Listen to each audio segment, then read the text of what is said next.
Hello everyone, it is Andrea, Global Voice, certified motivational speaker under the mentorship of the legendary Mr. Les Brown, your creator and innovator of the life transformational journey called Press Play, and a certified professional organizer, small business entrepreneur, and right here beside you.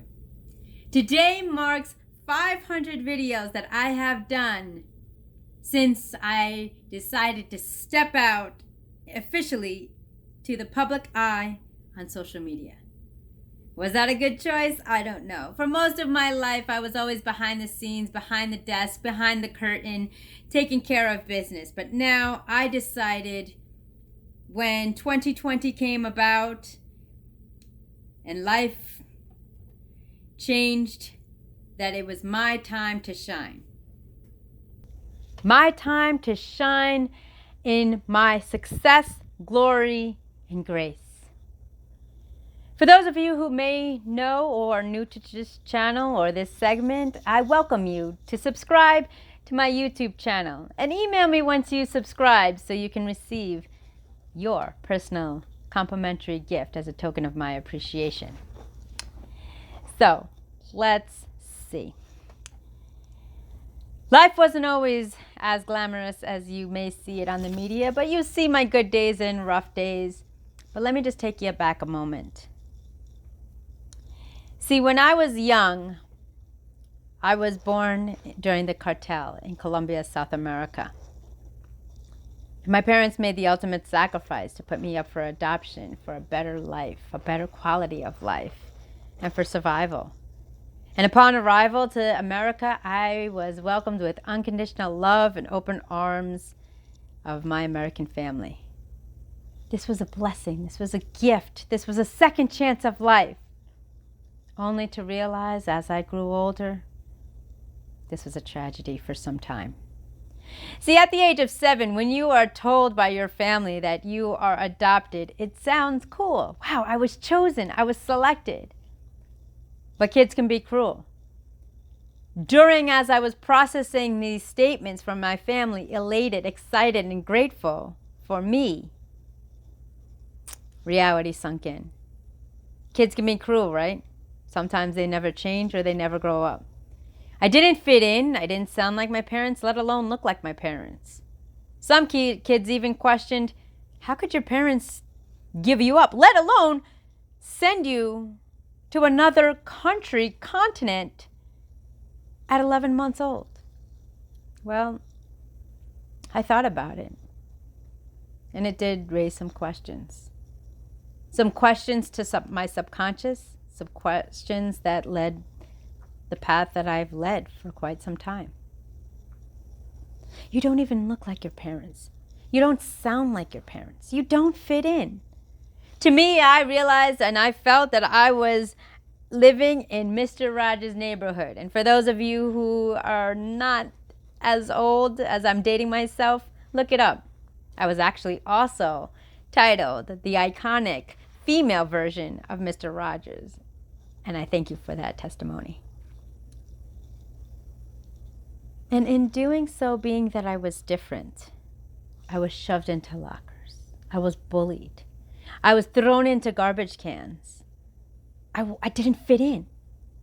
I was bullied. I was made fun of and ridiculed because I didn't fit in. But my morals, ethics, and values that I was raised upon is, Andrea, no matter what you do what you love, do your best and do it right. Treat others the way they want to treat you. I was treating people properly, but I was getting bullied, let alone abused. Then you start questioning as a child, as an adolescent, as a young adult, what did I do to deserve this? I'm doing the best that I can. I'm working hard. I'm trying to do the right thing, make the right choices, lead the right life. Sometimes the chips don't fall the way they may, and you're dealt with a rough hand, a bad hand per se. So during my elementary years, I was bullied, and I was forced to eat my lunch in the bathroom stalls just to escape the toxicity, escape the bullying. And when you watch movies, that's usually where the escape route is. My parents were hard, successful bankers, So they were out during the day. So I pray to go to the nurse's station just so I can go home to where my grandparents lived. Safe, well, loved, protected. And then years down the road, I decided to change my perspective. All right, well, my elementary years of bullying have subsided. Here I am, young adult, adolescence. But then came a different type of bullying. I was a victim of abuse. Sexual, physical, mental, emotional, spiritual. What was I to do? People didn't believe me. People didn't want to hear the stories, whether they didn't know how to handle it. Or they said, oh, here we go again. What now? You had bullying from your younger school years. What is it this time? What else is bothering you? I had tough skin. I tried to suppress everything and keep everything in. For when I did share my concerns, nobody wanted to hear them. Nobody wanted to investigate or take the time to see if it was real. Here I am dealing with my own reflection, not knowing who I am, for I have no pictures, photographs, medical records of any sort of my biological family. Here I am, my amazing adoptive family loves me unconditionally, but really don't know how to process it. And when I went to speak to someone that I thought would understand, I was pretty much chewed and spit out. All right, well, this is what happened to you. This is what it's about. And this was what's going on. They gave me no solution to the problem. Here I am walking with my head down in shame. Again, another victim, another bully. I didn't want these labels anymore. I didn't want this lifestyle anymore. I wanted to take my pen to my own story now and write it my way. It wasn't easy. I didn't trust people. I didn't trust myself.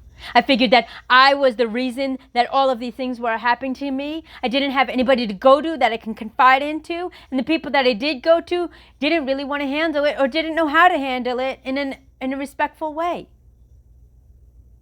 How do you break from the monsters of your mind and your surroundings?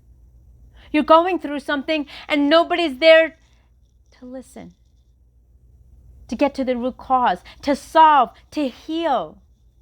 These are wounds of great lengths that I was not prepared to deal with. Then it trickled down into my relationships. Do they love me or not? Is it malicious intent or not? I didn't trust myself. For what was happening behind the scenes wasn't pleasant. And if I wanted to get into a relationship, I didn't know the difference. These are the subconscious thoughts that are ingrained in your mind when you are living in a victim and abused life. You don't know which way to turn. You're ashamed for what has happened to you. You're misplaced and misunderstood. And you just feel toxic everywhere you go. You can't be trusted and you can't trust others. And so then I took a deep dive. What was I going to do about it now? Here I am in middle school. I need to do something. Well, I took the pen in my own hand and I studied and went into the industries of social work and psychology. I got the components of social work and psychology to understand the lifestyles, morals, ethics, beliefs, religions, creeds, and traditions, and socioeconomic status of those around me.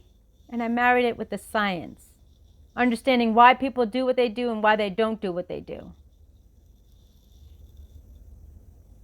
But it was a awakened moment for me as I would go into the institutions. I would go into the streets, the juvenile detention centers, the state institutions where heinous crimes were performed. And I just walked in there with my heart, connected them as an individual, because I saw myself in them. Wrong place, wrong time, lack or limited knowledge, only knew what they had grown up, maybe not educated or exposed to what else was going on around in life.